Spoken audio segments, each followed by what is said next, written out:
Alors, j'ai appelé le message d'aujourd'hui « Accomplir la loi ». Et vous allez comprendre pourquoi. Et je me demandais, est-ce que ça vous est déjà arrivé en tant que chrétien de vous poser la question « Quelle est la relation entre le chrétien et la loi ?» Qu'est-ce qu'on fait avec les 10 commandements? Qu'est-ce qu'on fait avec ce qu'on appelle l'Ancien Testament? Puisque pour beaucoup d'entre nous, on lit beaucoup le Nouveau Testament. Ce sont des choses plus proches de nous, ce sont des choses qui nous parlent plus. N'oublions pas que la Bible étant la révélation progressive de Dieu, plus on avance dans la Bible, plus on a des explications claires. Et c'est donc normal pour nous chrétiens de vouloir lire le Nouveau Testament parce que dans le Nouveau Testament, nous avons toute l'explication de tous les centaines de pages qui précèdent auparavant. Mais parfois, est-ce que vous avez eu de la difficulté à lire l'Ancien Testament?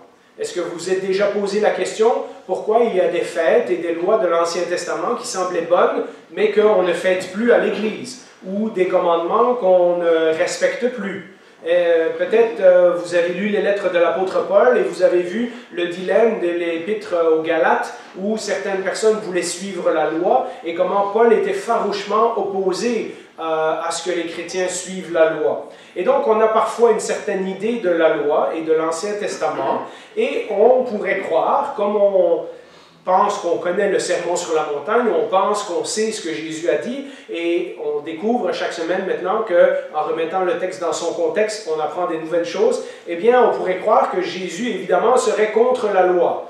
Puisque Jésus, après tout, est venu prêcher la grâce, qu'est-ce que la loi a à voir là-dedans? Et aujourd'hui, nous allons avoir une surprise dans le texte que nous allons étudier, qui est la suite du sermon sur la montagne. Alors nous avons vu, il y a déjà quelques semaines, que le message de Jésus, Jésus appelait son message la bonne nouvelle du royaume. Donc Jésus venait annoncer le royaume de Dieu, ou le règne de Dieu, et il venait annoncer que, puisque lui est arrivé sur terre, maintenant ce royaume devenait réalité en sa personne. Matthieu nous présente dans le chapitre 5, 6 et 7 un grand sermon de Jésus qu'il appelle le sermon sur la montagne. Et c'est ce sermon, si vous avez fait la chronologie depuis le début, eh bien, comme il est dans le chapitre 5, on pense que Jésus l'a dit tout au début de son ministère. En réalité, pensez-y, Jésus a d'abord été se faire baptiser par Jean-Baptiste. Ensuite de ça, il a été 40 jours dans le désert, donc plus qu'un mois dans le désert. Ensuite, il est revenu quelque temps en Judée, où il a rencontré certains de ses disciples, qui étaient d'abord des disciples de Jean et qui l'ont suivi. Il y a eu une période où Jésus même a baptisé, où les disciples de Jésus baptisaient en Judée, donc peut-être quelques mois. Et ensuite de ça, nous voyons dans l'évangile de Jean que lorsque Jésus est rendu à son ministère en Galilée, il a déjà eu le temps d'aller 2 fois à des fêtes à Jérusalem. Donc, il y a probablement, je dirais peut-être 8 mois à 1 an qui s'est écoulé au ministère de Jésus avant que Jésus prononce son sermon sur la montagne.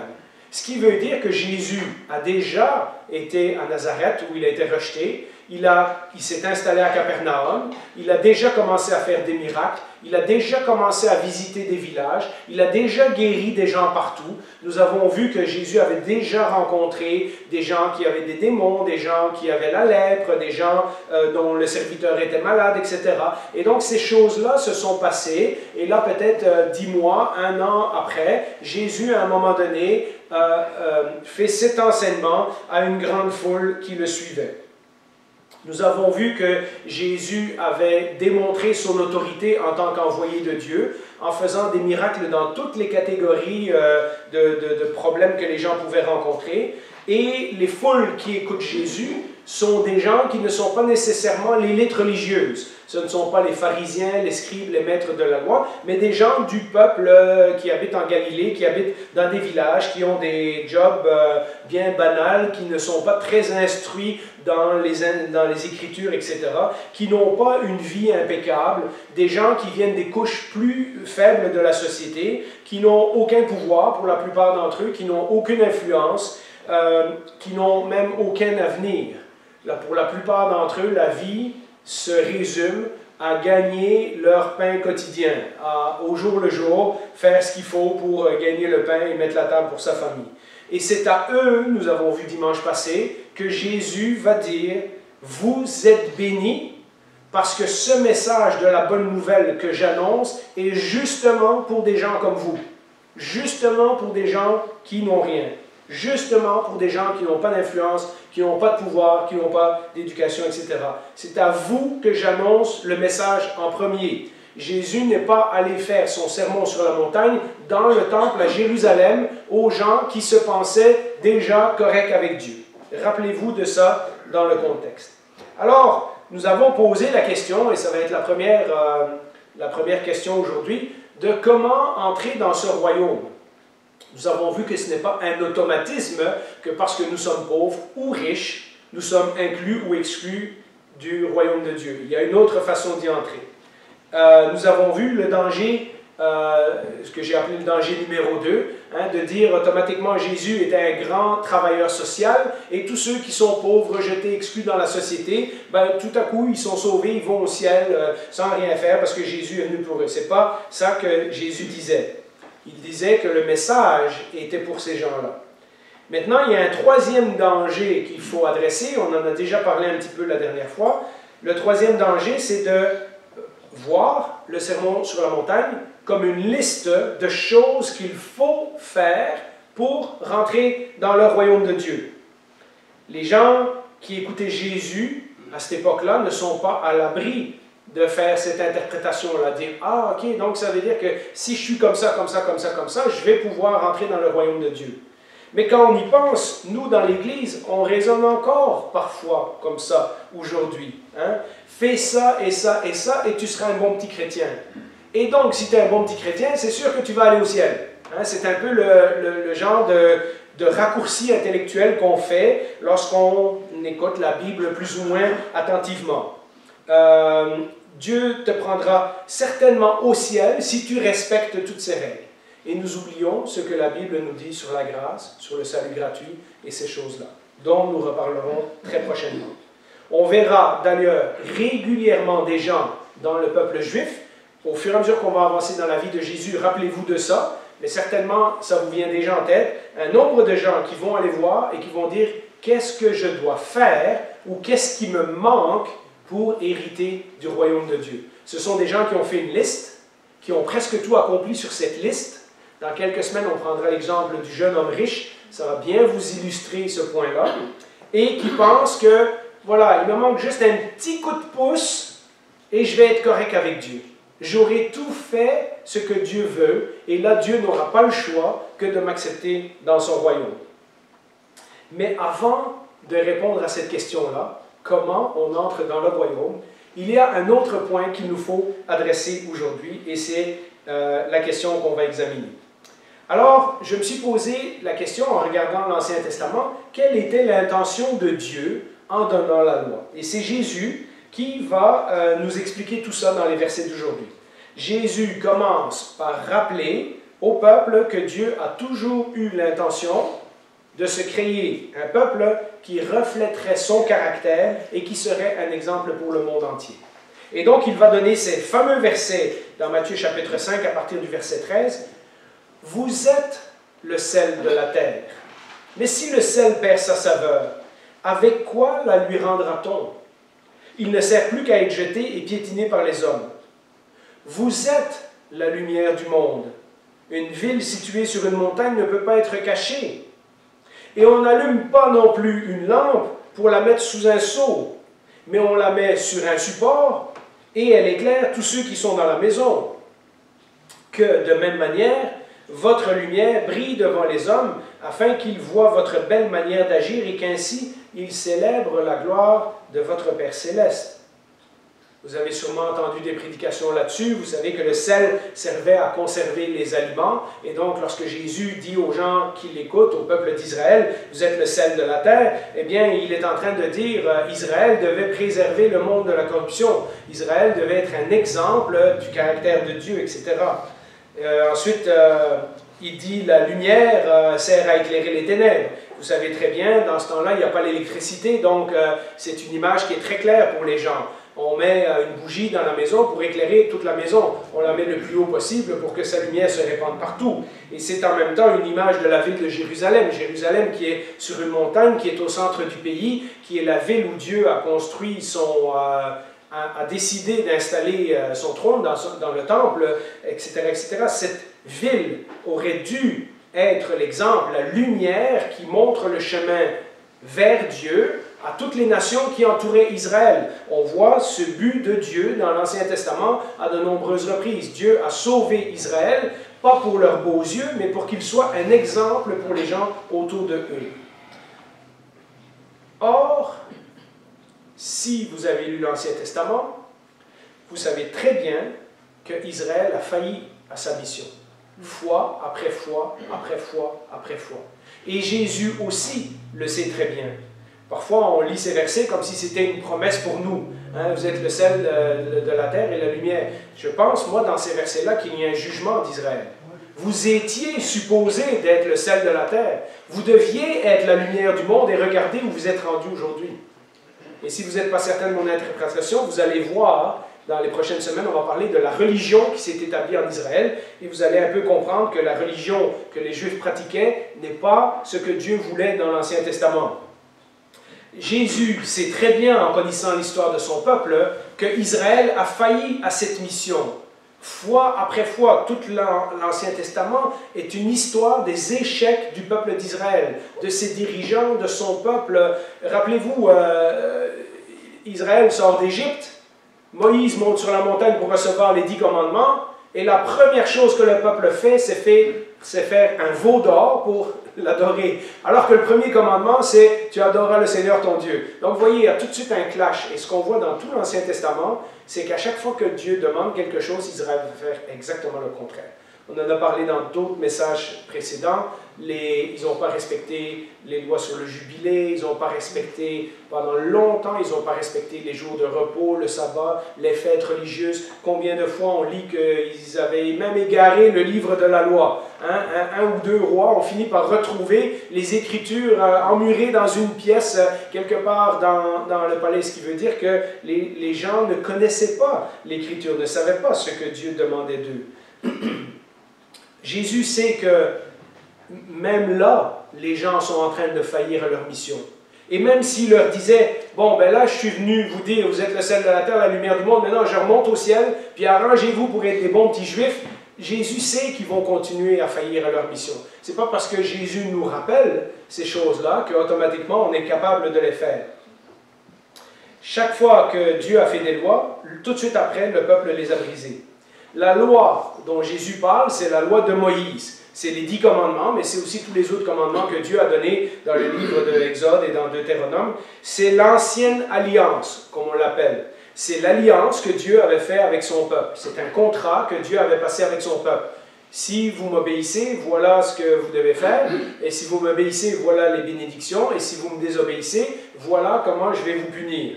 Mais les prophètes avaient annoncé que, si vous lisez les livres de prophètes, c'est plein de ça tout le temps, que le peuple de Dieu a brisé l'alliance constamment, constamment, constamment, constamment. Et la solution, elle est quoi alors? Eh bien, elle se trouve dans les paroles d'un autre prophète qui s'appelle Jérémie et qui annonce que Dieu va devoir un jour faire une nouvelle alliance parce que le peuple n'est pas capable de respecter celle-là. Jérémie 31-33 annonce « Mais voici l'alliance que je ferai avec la communauté d'Israël après ces jours-là, déclare l'Éternel, je mettrai ma loi à l'intérieur d'eux. Je l'écrirai dans leur cœur, je serai leur Dieu et ils seront mon peuple. » Mais si Dieu décide qu'il va faire une nouvelle alliance, alors qu'est-ce qui arrive avec l'ancienne? Est-ce qu'on jette tout à la poubelle? C'est peut-être la question que nous, en tant que chrétiens, on se pose parfois. Alors, ma prochaine question, c'était, est-ce que ça veut dire que la loi ne compte plus? Est-ce que Jésus est en train de dire aux gens, voilà, Dieu avait une mission pour vous, mais vous avez failli à votre mission, donc de toute façon, on va jeter tout ça à la poubelle et on va recommencer avec autre chose? Est-ce que Jésus est en train de dire que la loi n'est plus bonne parce que de toute façon, le peuple n'a jamais réussi à faire ce que Dieu voulait qu'il fasse? Parce qu'au premier abord, ceux qui respectaient la loi, et donc qui devaient entrer dans le royaume selon leurs critères, ce sont les pharisiens et les maîtres de la loi. S'il y a des gens, si vous alliez en Israël à cette époque-là, et vous demandez, dans tout le peuple, qui vous pensez qui sont les gens qui sont le plus proches de rentrer dans le royaume de Dieu? Je suis certain que les gens de Galilée vous auraient répondu, ben certainement les scribes, les pharisiens, les maîtres de la loi, regarde comment ils sont intéressés aux choses de Dieu. Regarde comment ils sont religieux. Regarde comment ils connaissent bien leurs Écritures. Or, vous savez que Jésus a justement confronté ces gens-là plus que tout autre. Jésus a constamment contredit et défait le raisonnement des scribes, des pharisiens et des maîtres de la loi. Or, Jésus, en plus de confronter les maîtres de la loi, annonce au petit peuple que le royaume, il est pour eux. Alors, Jésus est en train de prêcher aux mauvaises personnes, selon les pharisiens. Vous vous rappelez le nombre de fois que les pharisiens et les scribes vont dire « Comment ça, il va manger dans la maison d'un collecteur de taxes? Il ne sait pas que c'est un pécheur. Comment ça, il va laisser cette femme-là toucher ses pieds? Il ne sait pas que c'est une prostituée. » Pour eux, c'est inacceptable qu'ils se mettent en contact avec des gens du petit peuple, parce que ces gens-là n'obéissent pas à la loi. Évidemment, la loi selon la façon dont eux le définissent. Donc, vous voyez, il y a ce conflit entre Jésus. Les gens entendent un message qui leur fait plaisir, mais en même temps, ils se rendent compte qu'il y a une tension avec les scribes et les pharisiens, parce que les scribes et les pharisiens disent « Non, non, non, non, non, c'est comme ça qu'il faut respecter la loi. » Rappelez-vous, on est donc peut-être 10 mois, 1 an après que Jésus a commencé son ministère. Qu'est-ce que nous avons vu? Que Jésus a touché des lépreux, que Jésus a touché des gens qui étaient étrangers, que Jésus a touché des gens qui avaient des démons. Il est allé même parmi les tombes, là où aucun juif qui voulait rester pur n'aurait été.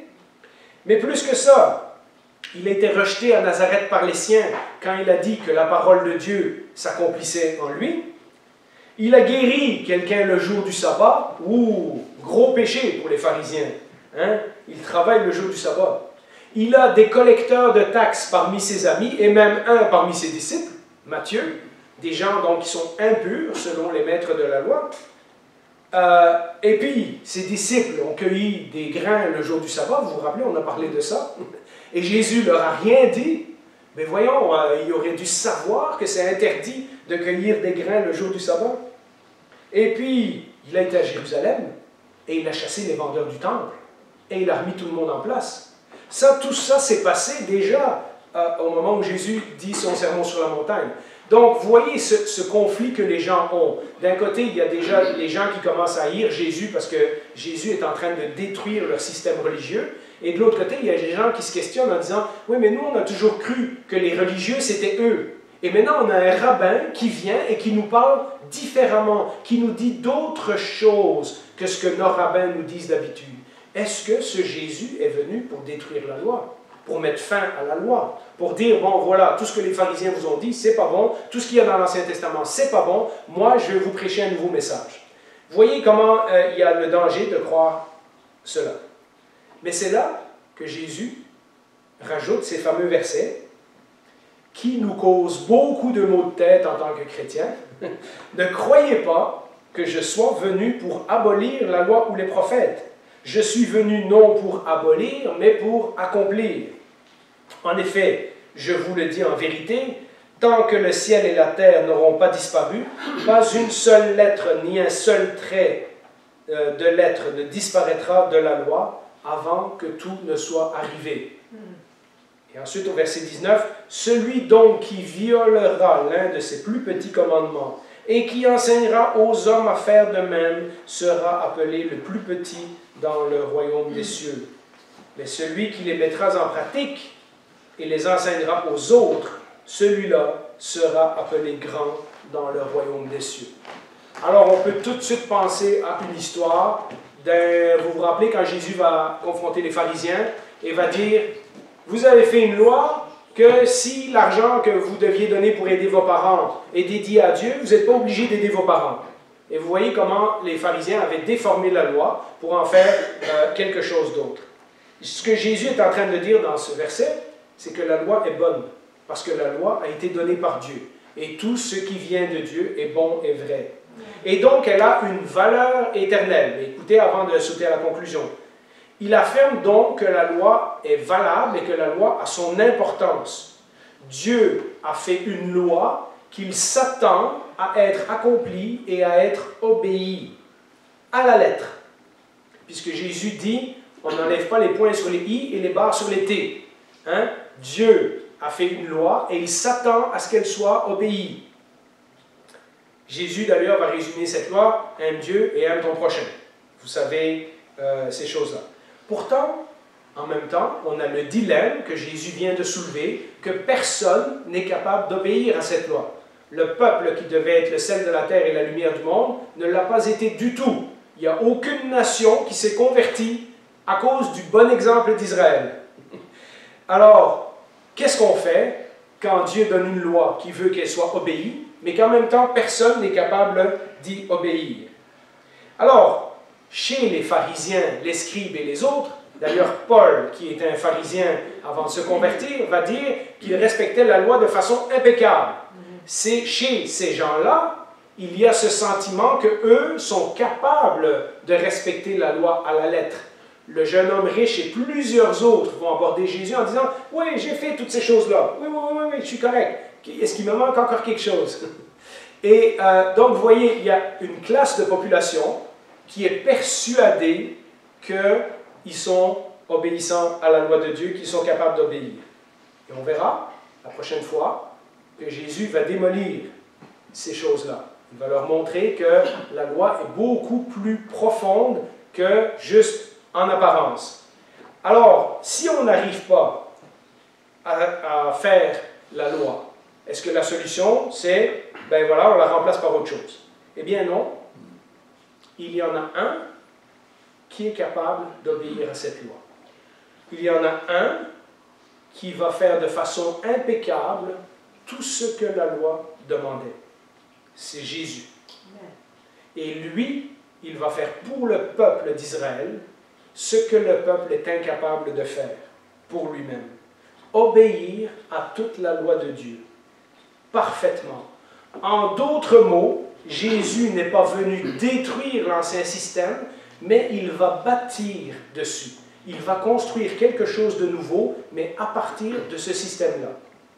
Alors, quand Jésus dit « Je ne suis pas venu pour abolir, ou pour détruire, ou pour jeter la loi à la poubelle, je suis venu pour l'accomplir », il veut dire deux choses. Parce qu'il dit « Je suis venu pour accomplir la loi et les prophètes ». Quand il parle des prophètes, il parle de toutes les promesses que Dieu a faites dans l'Ancien Testament. Dieu a fait des promesses par les prophètes, et Matthieu, rendu là, nous a déjà dit 7 ou 8 fois, ceci est arrivé afin que s'accomplisse la promesse de tel ou tel prophète, etc. Okay? Et Jésus dit, je viens pour accomplir d'abord tout ce que les prophètes ont dit. Toutes les promesses de l'Ancien Testament sont accomplies en Jésus-Christ. Et puis, quand on fait une promesse, et que tu as reçu la promesse, par exemple, un papa dit à son enfant, je vais te donner cela, et qu'à Noël, l'enfant reçoit son cadeau, etc. Eh bien, quand la promesse est accomplie, ça ne veut pas dire que la promesse vaut rien, mais ça veut dire que la promesse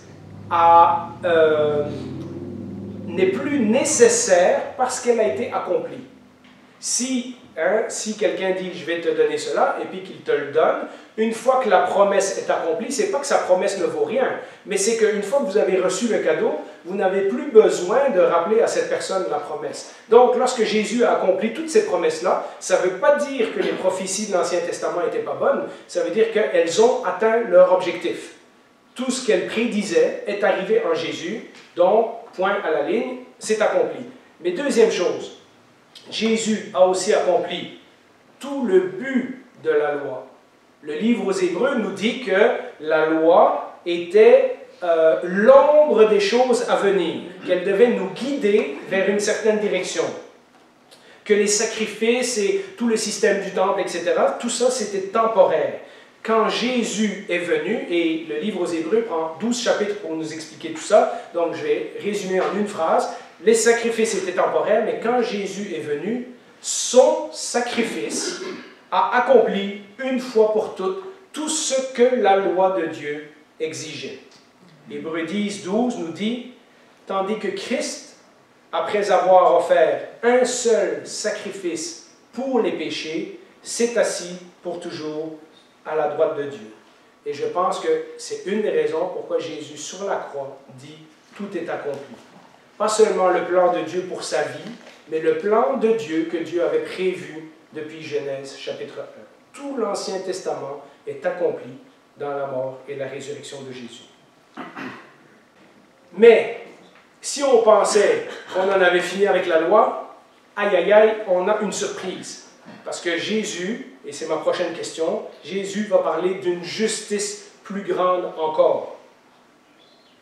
Hein, si on pensait dire, ouf, Jésus a accompli l'Ancien Testament, maintenant je ne dois plus m'occuper, ben Jésus vient de rajouter une exigence absolument choquante. Qu'est-ce qu'il dit à la fin du verset 19? En effet, je vous le dis, si votre justice ne dépasse pas celle des spécialistes de la loi et des pharisiens, vous n'entrerez pas dans le royaume des cieux. Oh, attends Seigneur, tu viens de dire qu'on n'est pas capable de respecter la loi. Tu viens de dire que de tout l'Ancien Testament, on n'a pas été capable. Et maintenant, tu nous dis que les gens qu'on considérait comme religieux, hein, les pharisiens et tout ça, il faut qu'on soit encore meilleur qu'eux. Mais vous voyez le choc des idées de Jésus. Nous, on lit parfois le Nouveau Testament tellement souvent qu'on oublie que pour Jésus, c'était un vrai clash avec les idées de son époque. Et il faut nous replonger un peu dans ce message. Si on n'est pas capable, comme le montre l'histoire d'Israël, d'obéir aux commandements tels qu'ils avaient été annoncés dans l'Ancien Testament, alors comment être encore plus juste que les maîtres de la loi, qui eux ont dédié leur vie à étudier l'Écriture et à vouloir faire le mieux possible et respecter les commandements, et tellement respecter les commandements qu'ils en ont rajouté des centaines d'autres pour être sûr qu'ils faisaient bien les choses comme ils devaient, etc. Est-ce que Jésus est en train de dire que seul un groupe de croyants super spirituels qui seront meilleurs que les pharisiens pourront entrer dans le royaume de Dieu? Bien, nous verrons au fur et à mesure, et probablement dès la prochaine fois, que les scribes enseignaient une façon de garder la loi qui mettait beaucoup l'emphase sur l'apparence extérieure. M. Martineau a dit dans sa prière tantôt que l'extérieur, sans l'intérieur, ça ne compte pas. Hein? Eh bien, les pharisiens étaient spécialistes dans ça. Jésus va les confronter régulièrement en leur montrant que ce qu'ils montrent à l'extérieur ne correspond pas à ce qu'il y a dans leur cœur. L'obéissance extérieure du commandement, mais sans la transformation du cœur, est inutile. Ces gens-là sont admirés par leur peuple pour leur piété, pour leur religiosité. Ils sont dans une classe à part. Et Jésus est en train de dire que vous devez être meilleurs qu'eux. Wow! Voyez-vous, Jésus sait que simplement modifier notre comportement extérieur n'est pas suffisant. Pour que l'obéissance soit réelle, il faut également que le cœur et l'esprit soient transformés. Repensez au passage du Nouveau Testament où l'apôtre Paul et les autres apôtres nous parlent de la transformation de notre intelligence et de la transformation de notre cœur, et vous verrez comment c'est un thème puissant dans le Nouveau Testament. C'est ce que Jésus va démontrer dans la suite du sermon. Je prends ce temps-là pour vous expliquer ça, sinon on ne comprend pas la suite du sermon. Ce que Jésus va faire dans le reste du sermon, dans les 2 prochains chapitres, c'est expliquer les exigences de Dieu selon le cœur. On va en reparler la prochaine fois. C'est en réalité, ce que Jésus va nous montrer, c'est ce que nous sommes tous incapables de faire. Être meilleur que les scribes, les pharisiens et ces choses-là. Même les pharisiens et tout ça, qui pensent qu'ils sont bons, Jésus va les condamner à tout bout de champ. Dans Matthieu 23, il y a tout un chapitre où Jésus confronte les pharisiens, on en parlera éventuellement. On est tous incapables de faire. Alors Jésus vient accomplir une autre promesse de l'Ancien Testament, celle de Jérémie, c'est-à-dire instaurer une nouvelle alliance. Non seulement Jésus a accompli parfaitement l'ancienne alliance à notre place, à la place du peuple d'Israël, mais il va faire une nouvelle alliance qu'il va écrire directement dans notre cœur. Ce ne sera plus une loi extérieure à laquelle on va pouvoir se conformer et regarder comment moi j'obéis au commandement, parce que, à moins que je me trompe, pour la plupart d'entre nous, tu ne tueras pas, etc., ben on ne l'a pas fait, hein? Donc, on peut cocher ça dans notre liste et dire, ben, regarde, moi, je ne suis pas une si mauvaise personne que ça. Or, Jésus va nous montrer que juste faire une liste extérieure, ce n'est pas suffisant. Il faut aussi obéir à la loi de Dieu qu'il va inscrire dans notre cœur. Et cela m'amène à la conclusion un peu du message aujourd'hui. Je sais que je vous laisse beaucoup de choses à réfléchir et que je vous laisse en suspens, mais je pense que ce sermon est tellement important que si on ne le comprend pas dans son contexte, on va mal interpréter toutes les autres histoires qui vont suivre. Alors, ma question, c'est le chrétien et la loi. Qu'est-ce que le chrétien est supposé de faire avec la loi? Est-ce que la loi s'applique encore aux chrétiens? Alors, avec ce que je viens de dire dans mon message, vous pourrez dire, maintenant, Jean-Philippe t'a dit que Jésus l'avait accompli. Hein? Voilà, maintenant que vous avez la réponse, c'est simple. Mais, ce n'était pas une chose si simple que ça. Repensez à l'Église aux Colossiens, repensez à l'Église aux Galates, comment ils ont lutté avec les choses qui leur venaient de leur ancienne religion d'Israël, hein, la loi, la circoncision, la nourriture sacrifiée aux idoles.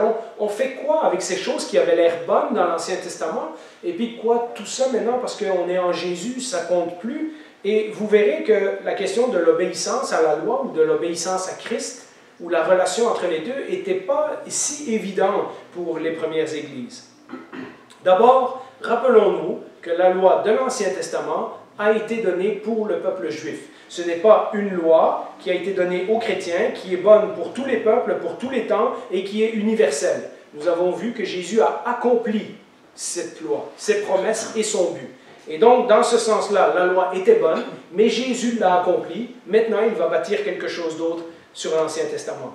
La loi n'a donc plus d'effet, la loi, je parle de la loi de Moïse, les lois de l'Ancien Testament, n'a plus d'effet sur le chrétien, car lorsque Jésus est mort sur la croix, il a accompli et donc a mis fin à la loi de l'Ancien Testament. Il ne l'a pas annulée, mais il a finalisé l'objectif que la loi avait. Paul explique que le but de la loi de l'Ancien Testament était de convaincre les gens de notre incapacité à suivre la loi et de nous obliger à tourner les regards vers un sauveur. C'est exactement l'histoire du Nouveau Testament. Galates 3, 23-25 nous dit « Avant que soit instauré le régime de la foi, donc nous vivons aujourd'hui par la foi, non pas en suivant des règles, mais en faisant confiance au sacrifice de Jésus. Nous étions emprisonnés par la loi et sous sa surveillance dans l'attente du régime de la foi qui devait être révélé. Ainsi, la loi a été comme un gardien. C'était les gens qui accompagnaient les enfants à l'école ou qui surveillaient les enfants quand les parents dans les familles riches qui n'étaient pas là. Un pédagogue, quelqu'un qui instruisait les enfants. La loi a été comme un gardien chargé de nous conduire à Christ pour que nous soyons déclarés justes devant Dieu. Comment? Par la foi. Mais depuis que le régime de la foi a été instauré, nous ne sommes plus soumis à ce gardien. Donc comprenez, ce n'est pas que la loi était mauvaise, c'est que la loi a accompli son but en Jésus et que maintenant nous pouvons passer à la nouvelle alliance. Et vous me direz, oui mais Jean-Philippe, les 10 commandements, c'est quand même encore bon pour aujourd'hui, non? Il y a de bonnes choses là-dedans. Il y a des choses qui n'ont pas changé. Dans le fond, Dieu ne veut toujours pas qu'on commette de meurtre, etc. Alors on fait quoi avec ça? Et c'est justement ça qui tiraillait les chrétiens. Qu'est-ce qu'on garde de l'Ancien Testament et qu'est-ce qu'on ne garde pas et qu'on passe à autre chose? Et s'il n'y a plus de loi, on fait quoi? Vous savez, on se pose parfois des questions. Si on n'est plus sous la loi, wow, yeah, on peut faire ce qu'on veut. Non, Paul aussi il va nous expliquer dans le Nouveau Testament que ce n'est pas comme ça que ça marche. D'abord, sachez que, pour vous rassurer, si vous êtes quelqu'un qui aime l'Ancien Testament, sachez que 9 des 10 commandements sont répétés dans le Nouveau, sous une autre forme. Jésus va redire la même chose que les 10 commandements, mais sous une autre forme. Le seul qui n'est pas répété, c'est celui sur le sabbat. Et vous savez pourquoi? Parce que maintenant, on ne respecte plus le sabbat. On se réunit le dimanche, qui est le jour de la résurrection. Donc, quand nous respectons des choses comme ne pas mentir, ne pas tuer, honorer nos parents, etc., ce que nous respectons, ce n'est pas la loi de Moïse, comme elle avait été donnée dans l'Ancien Testament, mais c'est les commandements que Jésus nous a donnés dans le Nouveau Testament, n'est-ce pas? Donc, nous respectons ces commandements-là.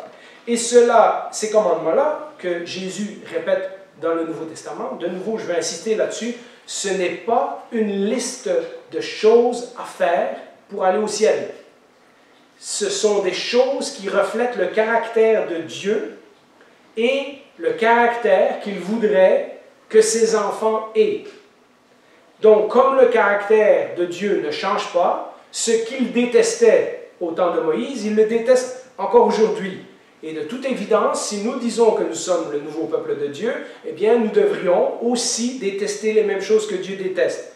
Donc, si nous aimons Dieu, mais normalement, nous n'adorerons pas de faux dieux. Ou lorsque nous en constatons dans notre vie des idoles et d'autres, eh bien, nous faisons tous nos efforts pour nous en débarrasser.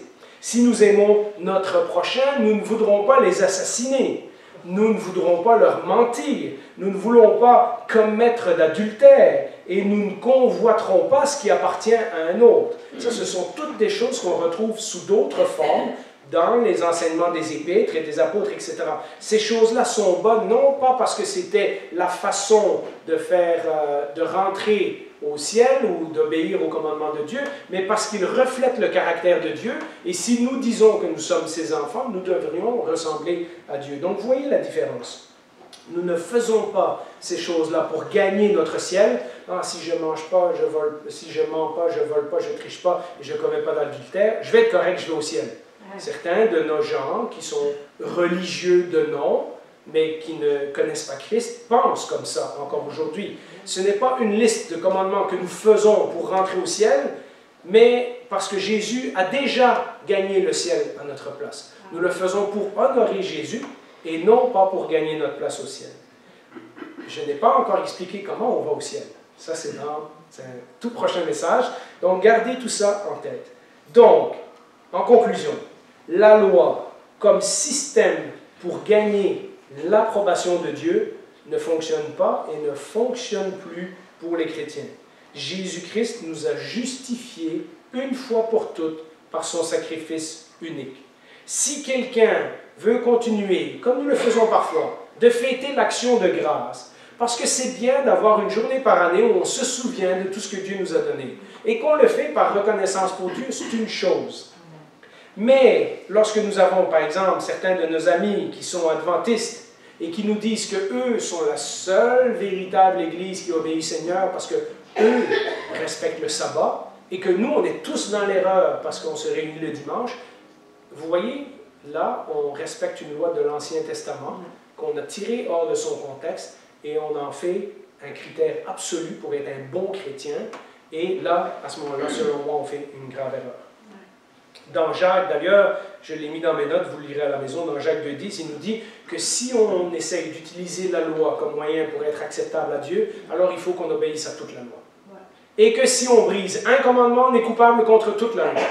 Fait que, mes amis, si vous voulez suivre la loi, bonne chance. Ouais. Vous vous mettez dans un grand danger. Vous vous mettez dans un grand risque. C'est pour ça que Paul va lutter avec autant d'acharnement dans la lettre aux Galates pour leur expliquer: s'il vous plaît, ne retournez pas vous mettre sous le fardeau de la loi, vous serez incapable de lui obéir et donc vous allez vous priver de la grâce de Christ en faisant ça. Pour résumer, on peut dire ceci: au lieu de la loi de l'Ancien Testament, les chrétiens sont maintenant soumis à la loi de Christ. Dans la même épître aux Galates, Paul termine en disant: portez les fardeaux les uns des autres et accomplissez la loi de Christ. En d'autres mots, c'est la même chose que aimer son prochain et aimer Dieu. Voilà la seule loi que Jésus nous a demandé d'obéir. Si nous obéissons fidèlement à ces deux commandements, alors nous respectons tout ce que Dieu exige de nous. Prions. Bien, Seigneur, la question de la loi et la question de la validité de la loi est toujours quelque chose de difficile parce que c'est quand même ta parole, c'est quand même des choses que tu as dites, c'est quand même des choses qui sont vraies et qui sont nécessaires. Et parfois, on pourrait se sentir coupable de ne plus avoir de loi. Or, j'espère qu'avec le message d'aujourd'hui, nous avons compris que tu as accompli la loi à notre place. Maintenant, cela, pour nous qui nous appelons chrétiens, ne nous exempte pas, une fois que nous sommes sauvés par le sang de Jésus-Christ, de marcher quand même selon la volonté de Dieu. Et cette volonté, tu l'as révélée dans ta parole, c'est d'aimer, de t'aimer toi de tout notre cœur et d'aimer notre prochain. Maintenant, ça, c'est tout un défi et nous te demandons ton aide pour que ces choses soient vraies dans notre vie, chaque jour, chaque instant. Nous prions en ton nom. Amen.